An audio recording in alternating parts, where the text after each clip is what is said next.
In the previous part, we saw that history still holds many gaps waiting to be filled. But that was only part of the story. Across the world, from Africa and the Middle East to Asia, they built pyramids, cities, and monuments that outlived the very empires that created them. Then time buried everything beneath sand, dense forests, and stone. Civilizations that seem to have vanished forever are slowly emerging once again from beneath the ancient earth. With every excavation, another piece of the story comes to light. Today, let's continue exploring the mysterious civilizations that few ever imagined could still be found here on Earth.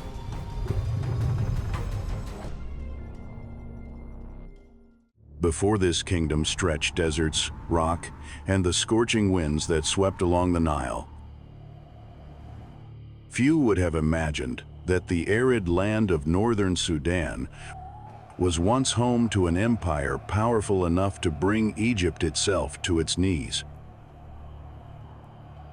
For centuries, Kush almost vanished from the pages of history. The world remembered Egypt and its pharaohs, while Kush lay buried beneath sand and time. Only when archaeologists began excavating deep into Nubia did another truth begin to emerge. This was not a copy of Egypt, but a civilization strong enough to rule the very land of the pharaohs. Kush emerged around the 8th century BC. Its first capital was Napata, at the foot of the sacred mountain Jebel Barkal. Later, the center of power shifted to Meroe, where forests, rich iron ore deposits, and major African trade routes came together. From there, caravans carried gold, ivory, precious timber, and countless other goods across the continent. That wealth of gold helped Kush flourish for more than 1,000 years. Then came the day when Kushite armies marched north along the Nile. They defeated Egypt's weakening dynasties and established the 25th dynasty. The kings of Kush became pharaohs of all Egypt. Today, they are widely remembered as the Black Pharaohs. But their greatest legacy was not victory alone. Even while ruling Egypt, they preserved their own identity. They worshipped Amun as the Egyptians did, yet they also honored the gods of Kush. Two cultures met and blended together in a way unlike anywhere else. If you stood in Meroe today, the greatest surprise would not be its temples, but its pyramids. More than 200 still stand scattered across the desert. There are more of them than in Egypt itself. They are not especially tall, with most rising less than 30 meters. Their sides are much steeper, making each monument appear to reach straight toward the sky. These were the resting places of kings, queens, and nobles. Some researchers believe the pyramids were also connected to sacred rituals and the night sky. Even more remarkable, no one knows exactly how the Kushites built them, and no architectural plans have ever been found. Those secrets seem to have disappeared along with the civilization itself. Just beyond the pyramid stands Jebel Barkal, a mountain that is not especially high but was regarded as the holiest place in Kush. The ancient people believed that the god Amun dwelled there and granted authority to their kings. Surrounding the mountain are great temples whose massive stone columns have remained standing for thousands of years.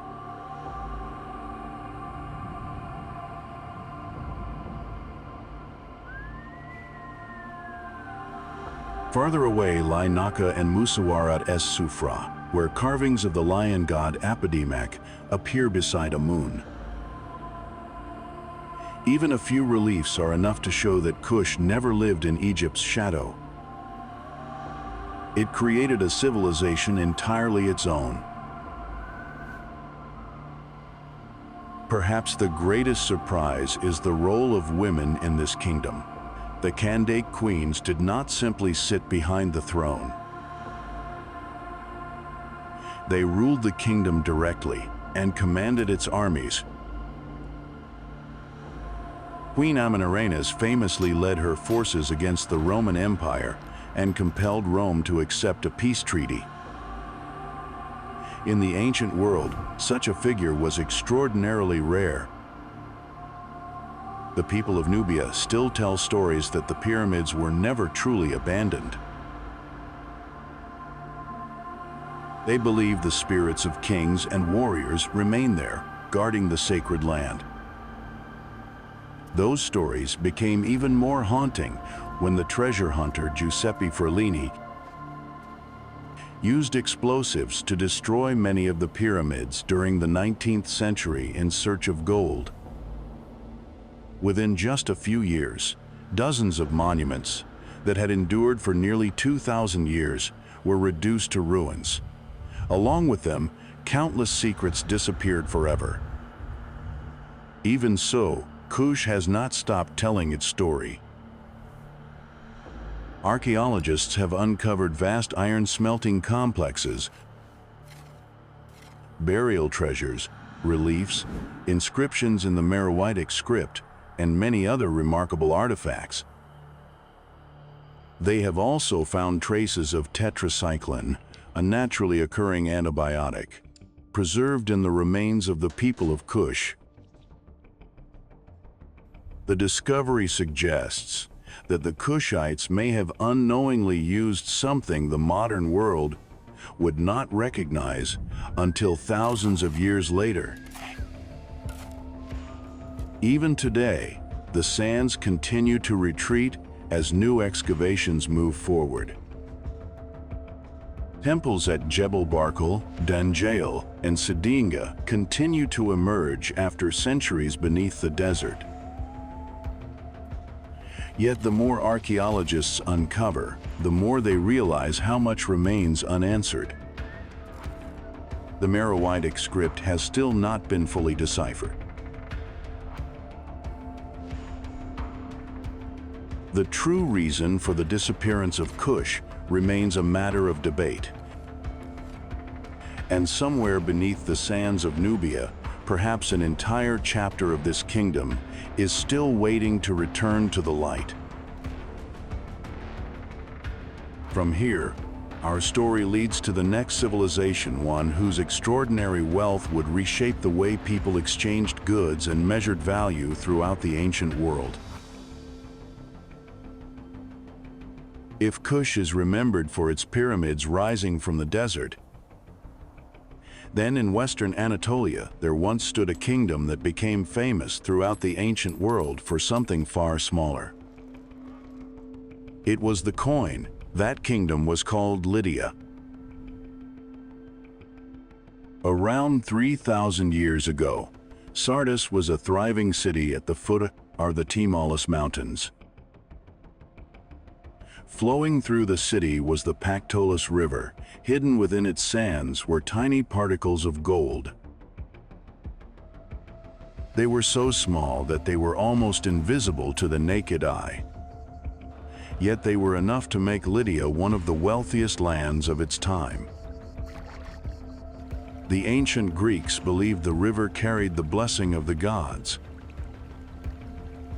Today, archaeologists understand that it was this supply of gold that transformed the way people traded for thousands of years to come. During the reign of King Croesus, the Lydians did far more than mine gold. They developed a method of separating gold and silver to an exceptionally high level of purity. As a result, Lydia is recognized as the first kingdom to issue standardized state coinage, first using the natural alloy known as electrum, and later, under Croesus, introducing separate coins of refined gold and refined silver. Every coin carried a fixed weight and a clearly defined value. No longer did merchants have to weigh pieces of metal or rely on barter. It was an idea that seemed remarkably simple, yet it laid the foundation for a monetary system that the world continues to use in many forms today. But what makes Lydia truly mysterious is not the coins themselves. Not far from Sardis lies a place called Bin Tepe, meaning 1,000 mounds. From a distance, it looks like a landscape of low hills scattered across the plain. In reality, every mound is an enormous royal tomb. Hundreds of Lydian kings and nobles were buried there. The largest belongs to King Alyattes, the father of Croesus. The burial mound stretches more than 300 meters across and rises nearly 70 meters high. Yet, the more archaeologists excavate, the more they realize how little they truly understand this place. Some passageways and burial chambers follow remarkably unusual layouts. Some researchers have suggested they were aligned with the sun or with constellations. So far, however, no archaeological evidence has confirmed that possibility. For that reason, Bin Tepe remains one of the most mysterious royal cemeteries of the ancient world. In Sardis itself, the city walls, palace foundations, and gold refining workshops still lie beneath the ground. Even so, the true palace of King Croesus has never been identified.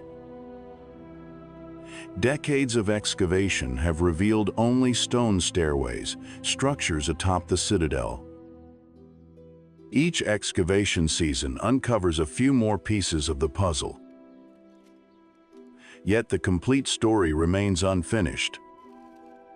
Remarkably, the ancient gold refining furnaces near the Pactolus River have left behind unmistakable evidence. They show that the Lydians mastered advanced metal refining techniques at a very early date. Archaeologist Andrew Ramage has argued that these very workshops made it possible for Lydia to produce history's first bimetallic coinage system. Not long afterward, archaeologists also uncovered buried coin hoards beneath layers of ash, along with evidence of the attack that occurred when the Persian forces of Cyrus the Great captured Sardis in 546 BC.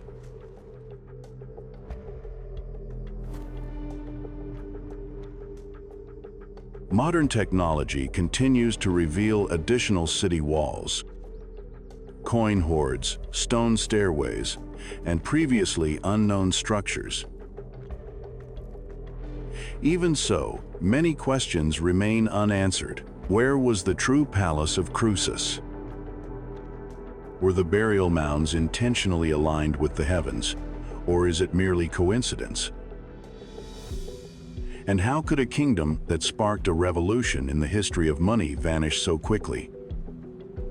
Perhaps, like many other ancient civilizations, Lydia never truly disappeared. It simply rested beneath the earth, waiting for the dust of time to be carefully removed. And deep within the tropical forests of Southeast Asia, another royal capital vanished in almost exactly the same way. For centuries, no one knew it had ever existed, until modern technology looked through the jungle canopy and revealed an enormous sleeping city hidden below. Deep within the dense forests of northern Cambodia, there was a city that disappeared from the world for centuries.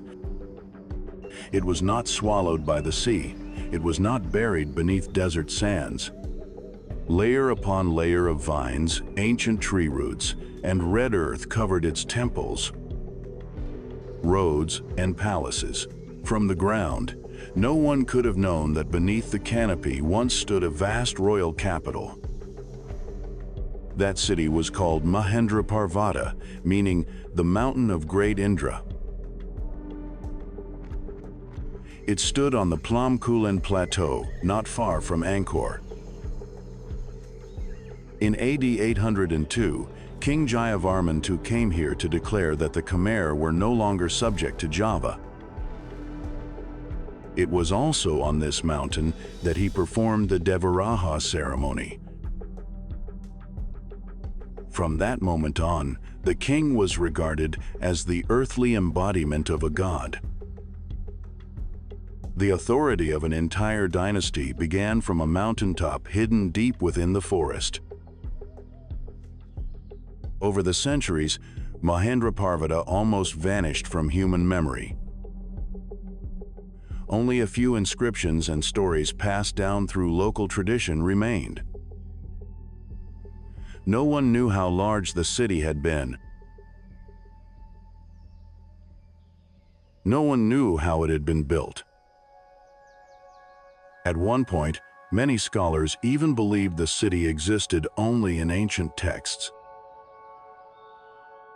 Archaeologist Jean-Baptiste Chevance believes that Mahendraparvata was the true starting point of the Khmer Empire. Each year, the archaeological map of the city continues to expand. More than 30 new temples have been identified.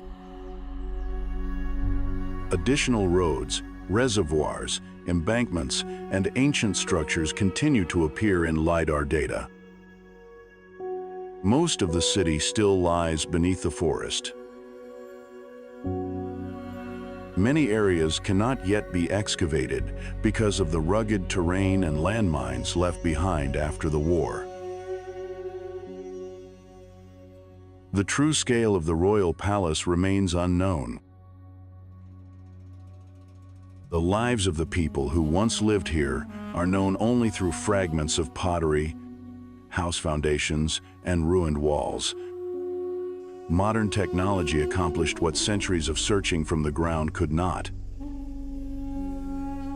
During LiDAR surveys beginning in 2012, laser scanners flew above the forests of Phnom Kulen and penetrated the dense jungle canopy. When the images appeared on the screens, an entire city emerged. Roads stretched in straight lines through the forest, reservoirs connected to embankments and canals. Dozens of temples were arranged according to a clearly planned design. Based on current LiDAR surveys, the city covered at least 40 to 50 square kilometers. All of it had remained hidden beneath the jungle for centuries, almost completely unnoticed. Subsequent excavations continued to confirm that picture.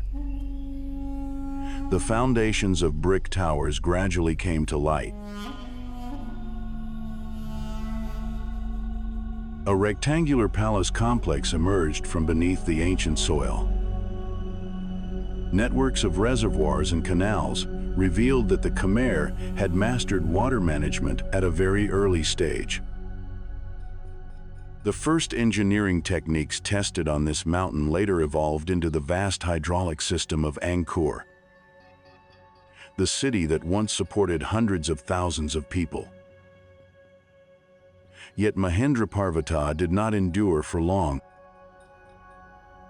There are no signs of a great war, nor is there evidence that the city was destroyed by natural disaster. Research hypotheses suggest that excessive deforestation may have altered the region's water supply. Others believe the center of power gradually shifted to the more fertile lowlands. Even today, no hypothesis fully explains why the first capital of the Khmer was abandoned in the middle of the forest. Mahendraparvata shows that even a great city can disappear in plain sight. Given a forest dense enough and enough time, an entire civilization can be consumed by nature without leaving a trace on the surface. Yet, while the forests of Cambodia concealed a lost city, elsewhere in Asia, an underground civilization preserved an enormous army. More than 2,000 years have passed, and they still stand in formation, silently guarding the secrets of the most powerful emperor in the history of China. More than 2,000 years have passed, and they still stand in perfect formation, silently guarding the secrets of the most powerful emperor in the history of China. In the spring of 1974, a group of farmers on the outskirts of Xi'an were digging a well, just as they had done countless times before. Suddenly, a hoe struck something solid. It was not stone, it was not wood. A terracotta face slowly emerged from the yellow earth. No one could have imagined that this single discovery would open the door to one of the greatest archaeological sites in history. After months of excavation, row upon row of soldiers came into view. They stood in precise formation. Some carried spears, others held bows. Some commanded chariots. The terracotta horses still held their heads high, as though waiting for an order to advance. Every figure faced the same direction. They were the army guarding the mausoleum of Qin Shi Huang, the first emperor to unite China. Archaeologists estimate that this complex contains around 8,000 warrior statues, along with hundreds of horses and chariots. What makes the discovery even more extraordinary is that almost no two faces appear to be exactly alike. Every soldier has distinct features, different expressions, different hairstyles, different beards, armor, and postures. Walking among their ranks feels less like visiting a museum and more like standing in the presence of a real army, frozen forever in clay.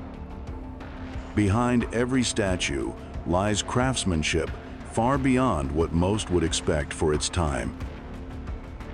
The artisans did not sculpt each figure from a single block. They created individual parts separately before assembling and finishing them by hand. This method allowed thousands of statues to retain their own unique identities.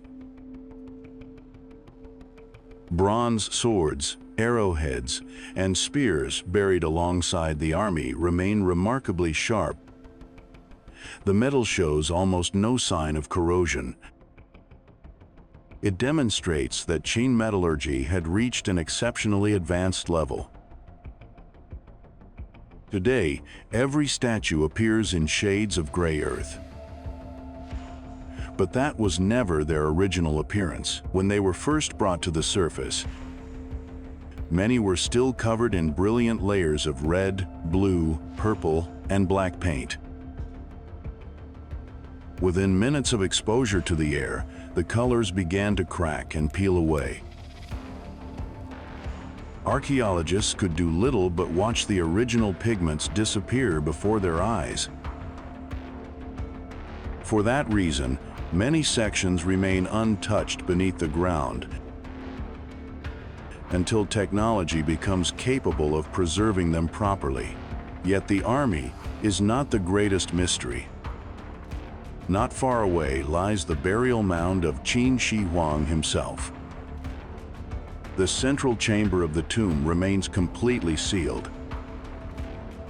No archaeological team has ever entered it.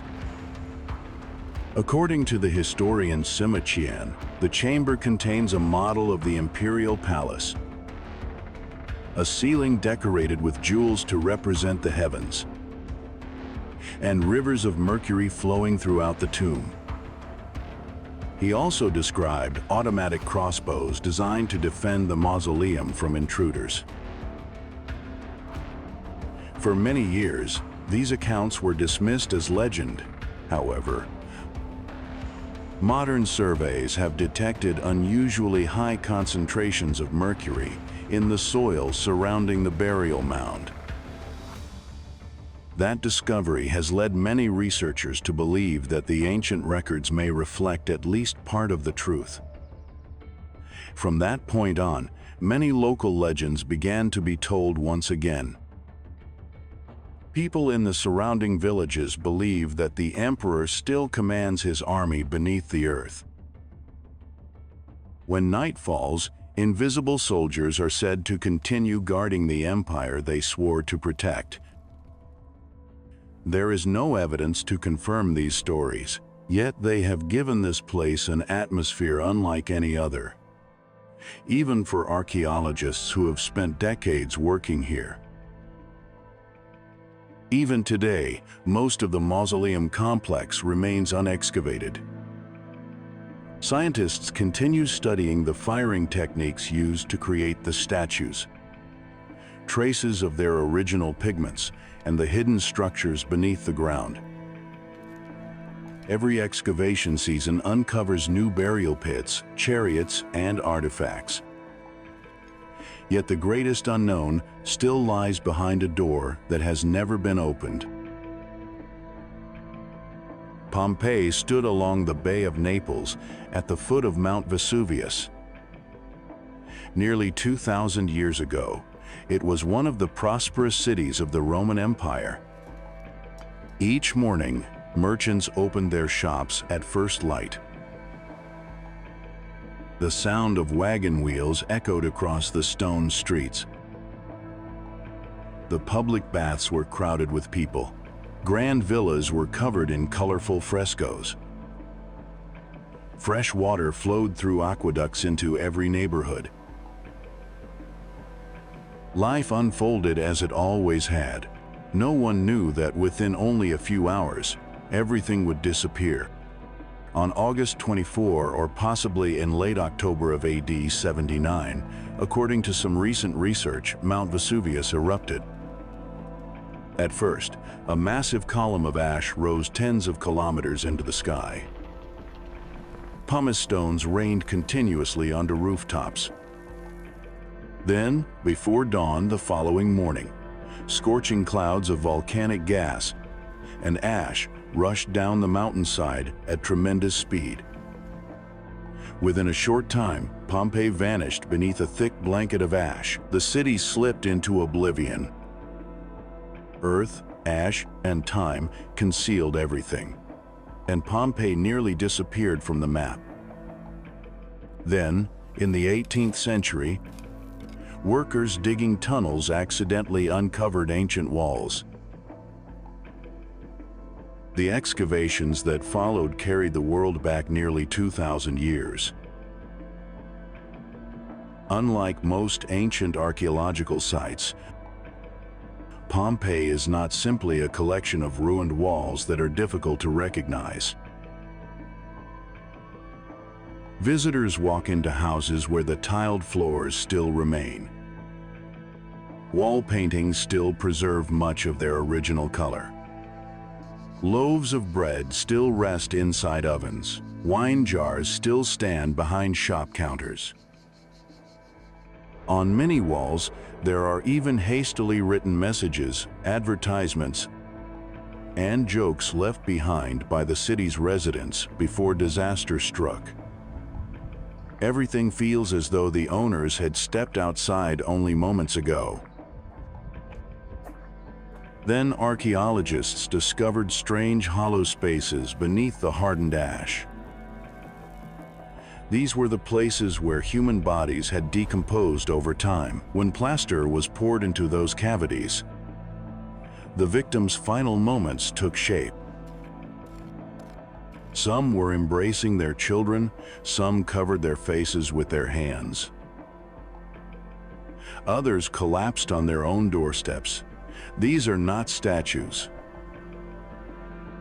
They are the final moments of people who once lived in Pompeii. Even today, they remain among the most moving artifacts anyone can encounter here. Pompeii has still not finished telling its story. Much of the city remains buried beneath volcanic ash. Every excavation reveals another street, another room, or another artifact that had never been seen before.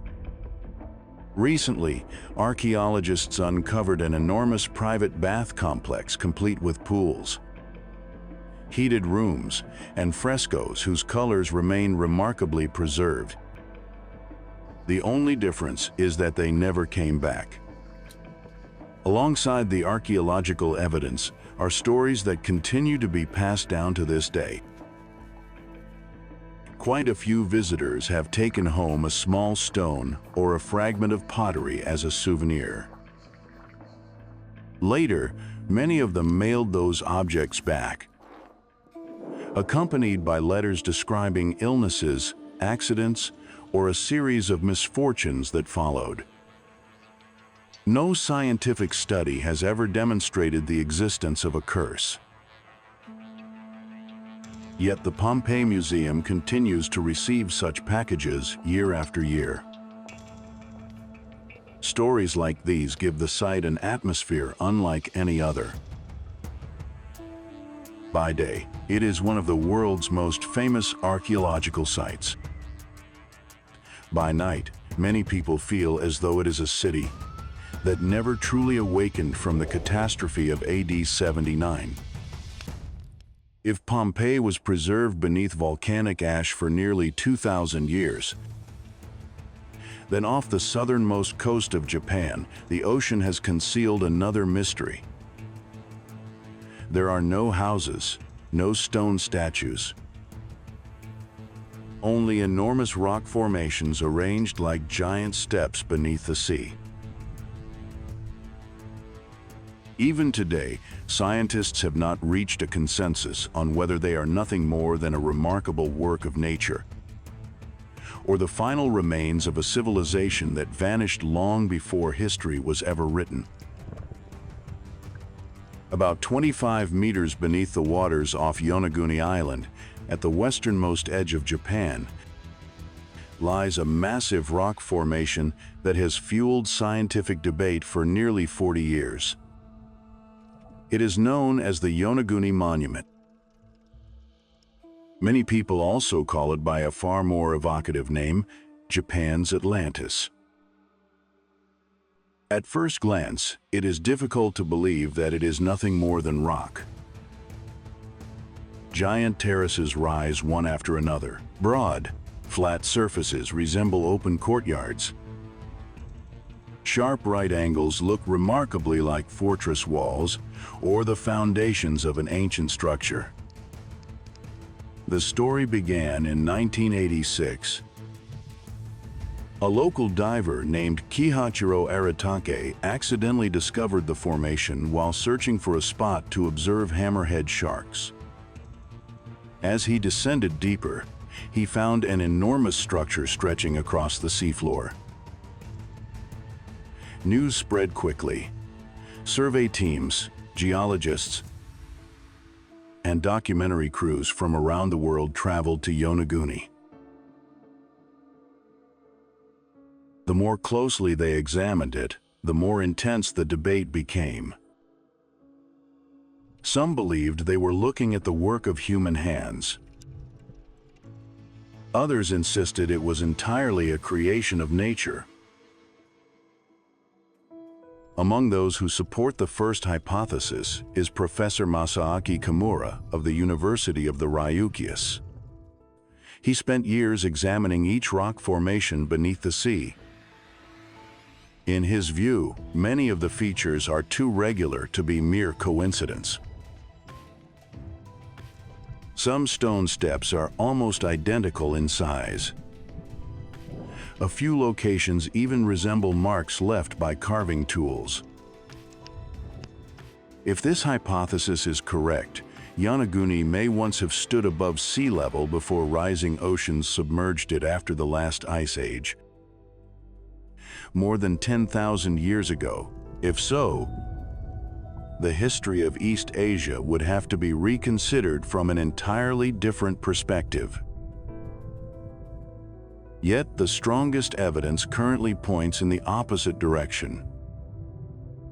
Geologist Robert Schoch of Boston University argues that what we see is primarily the result of natural processes.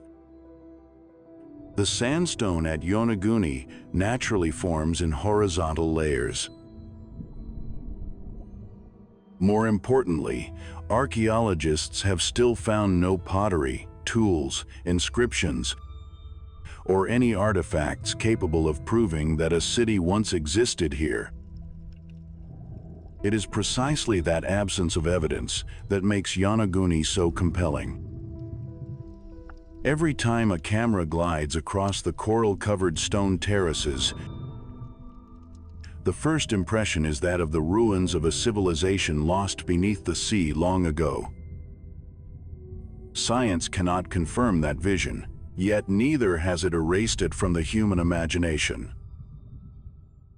The line between nature and human craftsmanship seems to be separated by little more than a few cuts across the face of the rock. For generations, local people have told stories of lands that disappeared beneath earthquakes and tsunamis.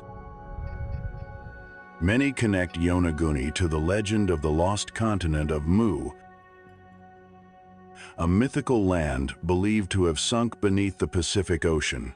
No archaeological evidence supports that story, yet the legend endures, like a veil of mist hanging over the stone formations beneath the sea. Every dive to Yonaguni is therefore more than a scientific survey. It is also a dialogue between science and imagination. Even today, Yonaguni has offered no final answer. It may be a masterpiece shaped entirely by nature, or it may be a secret the ocean has yet to reveal. It is that very silence that has made this one of the most mysterious places on Earth. Elam is often overshadowed by the great civilizations of Egypt and Mesopotamia. More than 5,000 years ago, on the land that is now southwestern Iran, a powerful civilization quietly emerged. Its people built fortified cities, mastered metallurgy, crafted fine pottery, developed their own writing system, and repeatedly confronted neighboring empires. When the first excavations reached the ancient city of Susa, layer after layer of dry earth began revealing a world that had slept for thousands of years. City walls, palaces, stone seals, and countless artifacts gradually came to light, proving that Elam was never merely a reflection of anyone else. It followed its own path and forged its own identity. Across that broad plain, Choga Zanbil still stands after more than 3 millennia. Built from millions of baked bricks, the massive step temple once served as the sacred heart of the entire kingdom.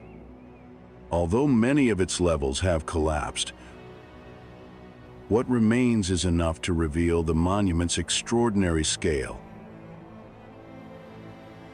Not far away lies Susa, a capital city destroyed by war again and again, only to rise once more. Every layer of soil removed uncovers additional walls and traces of a society that had reached a remarkable level of development. The deeper archaeologists dig, the more they realize they have uncovered only the surface of the story. What makes Elam mysterious is not its ruined walls. It is the inscriptions carved into stone and clay. The Elamites left behind thousands of written texts. Some have been deciphered, yet the linear Elamite script has still not been fully decoded. Across many stone tablets, tiny symbols are arranged in orderly rows, as though someone had left a message for the future. More than 3,000 years have passed, and that message has still not been completely read. Every symbol that is deciphered restores another fragment of history. Yet beyond it still stretches an immense silence. Recent excavations have continued to reveal remarkable discoveries. Thousands of administrative seals have been uncovered, showing that Elam once governed trade and political authority through a highly organized system. Metallurgical analyses indicate that its people mastered advanced metalworking techniques at a very early stage. DNA research is also beginning to help scientists better understand the people who once lived on this land.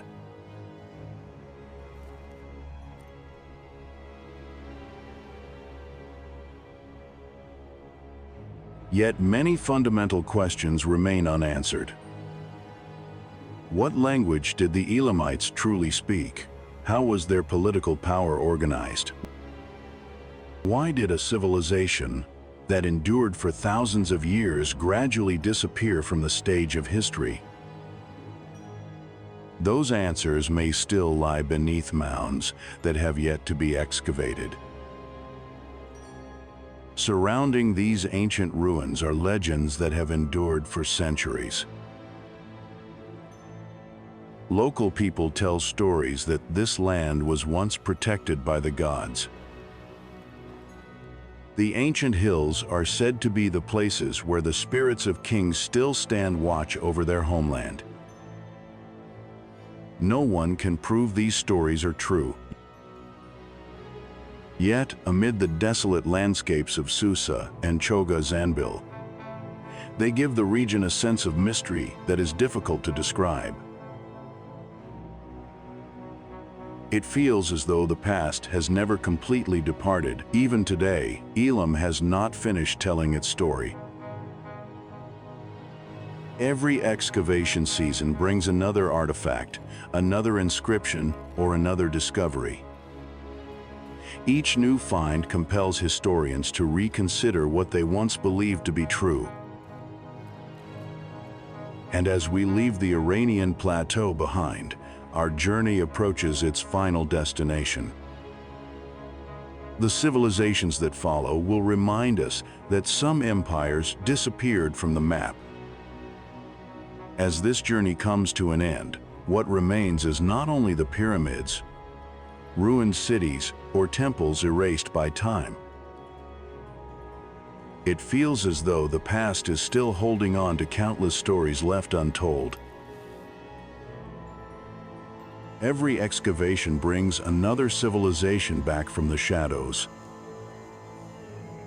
History is never truly lost. It is simply buried beneath the earth, beneath the sand, and beneath the forests, waiting for the day humanity uncovers it.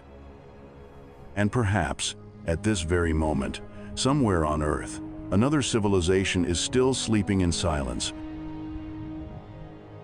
waiting to be discovered and to change the way we see the past forever.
Thank you for staying with WUFO Space until the very end of this journey through the vast universe. If you found this video interesting and insightful, don't forget to like, share, and subscribe to WUFO Space so you won't miss our next cosmic adventures. Your support means the world to us and fuels our passion to keep exploring the wonders beyond.